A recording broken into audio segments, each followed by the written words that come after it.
Ferme Pelleras a beaucoup évolué dans le temps. Le premier changement majeur, ça a été la construction d'une stabulation libre en 2000. Le troupeau, à ce moment-là, était logé une partie en stabulation entravée, puis dans la nouvelle étable avec un salon de traite double dose. Puis en 2007, un incendie a complètement démoli les deux bâtiments, puis on a perdu 85 % du troupeau.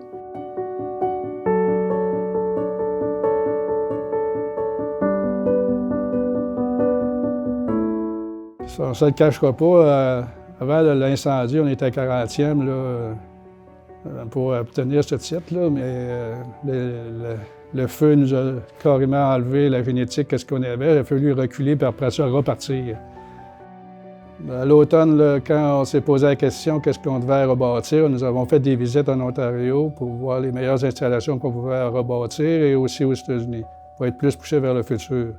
Et nous avons vu là, que le carrousel 32 places pouvait être le meilleur article pour nous autres pour faire les traites. En 2015, les 3 relèves, on est revenu à temps plein sur l'entreprise. Ça a donné un nouveau souffle pour continuer la progression de l'entreprise.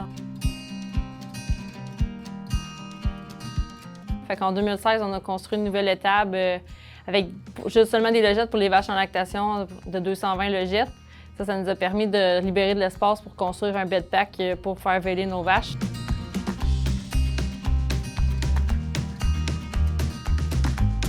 Ferme Pelleras, aujourd'hui, c'est environ 450 vaches en lactation avec un quota à produire de 680 kg.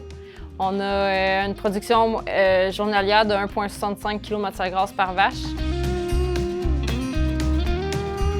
L'équipe est composée de 5 actionnaires avec leurs conjoints-conjointes. Ensuite, on a 2 travailleurs québécois qui sont avec nous depuis plus de 10 ans et 6 travailleurs étrangers temporaires du Guatemala.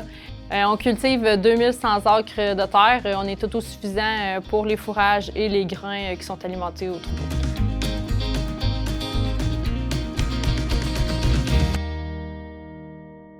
À la période que nous avons passée au feu, nous avons été chanceux. Nous avons récupéré 3 membres de la famille les plus importants dans la génétique qui étaient à dehors. Ça fait qu'on a réussi à les emmener, les autres, à la ferme de présentation. Et nous avons été capables de les transplanter après avoir vu le vêlage qui était très correct. Là, nous avons débuté les programmes de floche.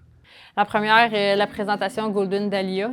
C'est une vache qu'on a pu flocher beaucoup. Elle répondait super bien. Puis on a plusieurs descendantes à la ferme avec des pieds exceptionnels, des bonnes productions puis une très grande longévité.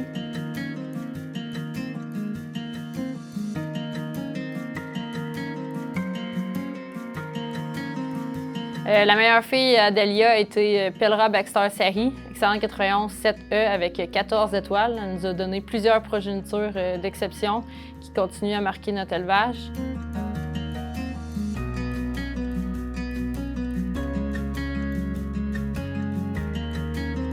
La deuxième vache qu'on a sauvée de l'incendie, c'est la présentation Léona. Léona a été une vache qu'on a eue en copropriété avec 2 autres éleveurs qui a marqué notre élevage et le leur. On a plusieurs bonnes filles à la ferme avec des super pieds et des très bonnes productions. Une autre famille en importance qu'on a à la ferme, c'est Favreautière Baxter DS. Elle nous a laissé plusieurs filles et petites filles qui ont des très bonne production. On a eu 18 lactations supérieures et 3 Super 3 dans ses descendantes. En ce moment, à la ferme, on a 65 vaches qui ont produit plus de 60 000 kg. Au cours des dernières années, on a beaucoup amélioré notre longévité. C'est en grande partie dû au bed pack qu'on a fait. Les veilages sont beaucoup plus simples. Et aussi, on a fait des grands changements au point de vue alimentaire qui ont rapporté puis qui ont aidé la longévité des vaches.